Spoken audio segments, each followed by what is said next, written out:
உலகத்தின் பந்தங்கள் எல்லாம் நீ சொல்லி தந்தாயே. பிறப்புக்கும் இறப்புக்கும் இடையில் வழி நடத்தி சென்றாயே.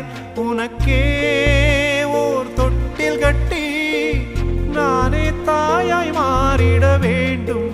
ஆராரிராரோ நான் இங்கே பாட, தாயே நீ கண்ணுறங்கு, என்னோட மடி சாய்ந்து